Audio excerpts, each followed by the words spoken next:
Have you ever wondered where we all come from? Not just your parents or grandparents, but way back.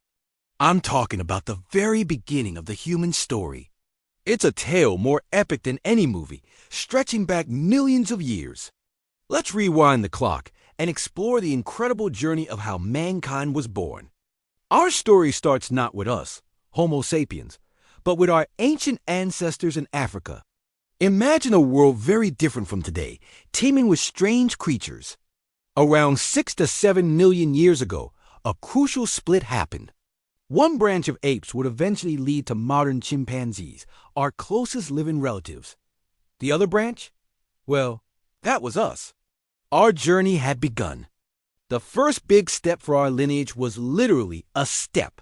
Early hominins like Sahelanthropus and Ardipithecus started to show signs of bipedalism, walking on two legs. Why? The climate was changing. Forests were shrinking and grasslands were expanding. Standing tall helped them see over the tall grass, spot predators, and free up their hands to carry food or tools. It was a game changer. Fast forward a couple of million years to about 4 million years ago, and we meet the famous Australopithecus, like the fossil Lucy. These folks were definitely walking upright, though they still had ape-like features, like long arms for climbing trees. They were small, but they were pioneers, adapting to this new way of life on the ground. Then things really started to heat up, intellectually speaking. Around 2.5 million years ago, a new character entered the stage, the genus Homo, our own genus. Early members like Homo habilis, which means handy man, were the first we know for sure were making and using stone tools. This wasn't just banging rocks together. They were deliberately shaping stones to create sharp edges for cutting meat and breaking bones.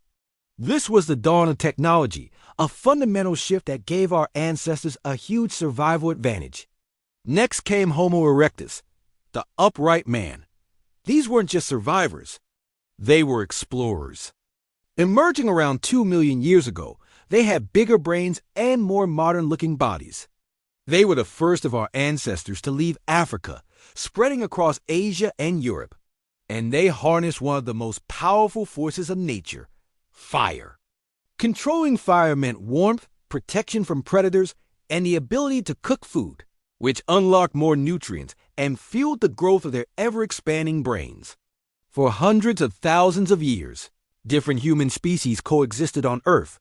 You had the Neanderthals in Europe and Asia, the Denisovans in Siberia, and many others we are still discovering. It was a diverse human world.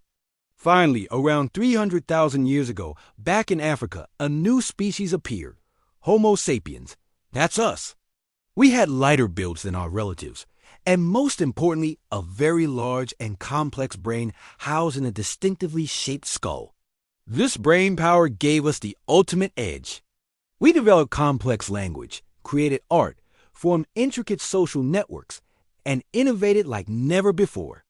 Armed with this creativity and adaptability, we too began to spread out of Africa.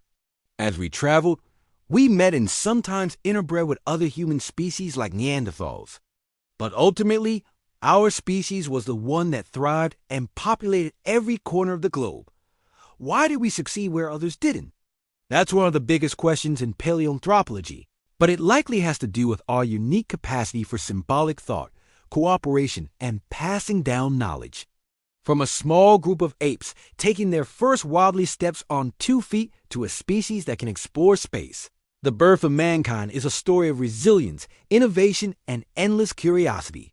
It's a journey that's still unfolding, and every one of us is a part of it. Thanks so much for watching this incredible story.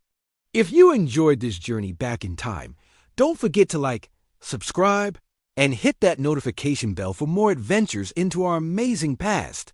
See you next time.